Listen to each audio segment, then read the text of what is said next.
Comme vous l'avez constaté, quelquefois, lorsque nous avons plusieurs conditions à tester, nous avons plusieurs niveaux de if, de elif ou des if imbriqués, ce qui n'est pas toujours très lisible.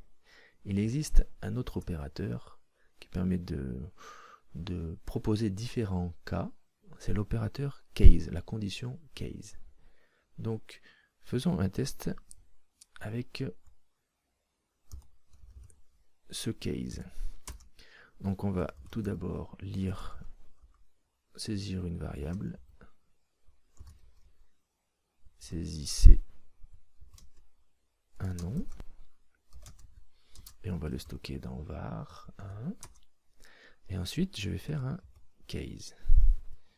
Si $var1 in, les mots-clés apparaissant en jaune, je vais proposer le premier cas. Donc si je saisis Linux en minuscule, je ferme la parenthèse pour dire que c'est la fin du premier test, alors echo, vous avez écrit Linux. On revient à la ligne, point virgule 2 fois, c'est très important pour signifier la fin de la commande. On passe au deuxième cas. Si vous écrivez Windows, alors je réponds, vous avez écrit Windows.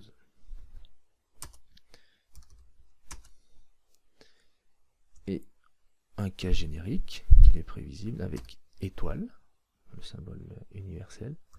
On ferme la parenthèse, echo, vous avez écrit autre chose, virgule, et on affiche ce qui a été écrit. Et on ferme le case en écrivant à l'envers, exact. Voyons voir ce que ça donne. Saisissez un nom, donc je vais saisir Toto. Vous avez écrit autre chose, Toto. On le réexécute, Linux, vous avez écrit Linux. Une autre fois, Windows, vous avez écrit Windows.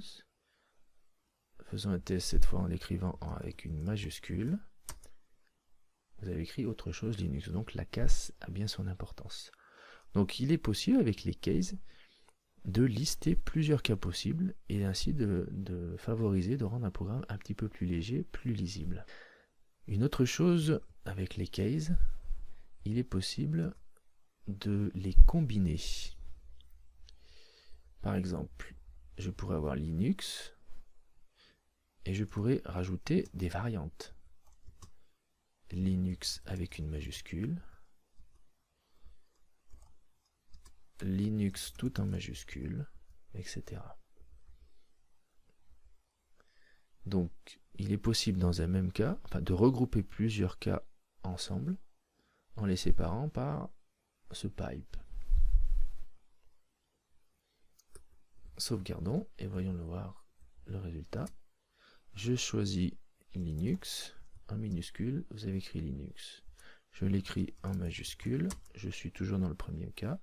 Maintenant je l'écris en minuscule avec une majuscule. Je suis sorti du cas. Donc voilà comment utiliser la condition case pour regrouper plusieurs cas ensemble, plusieurs conditions qui sont similaires, et pour rendre un programme plus lisible.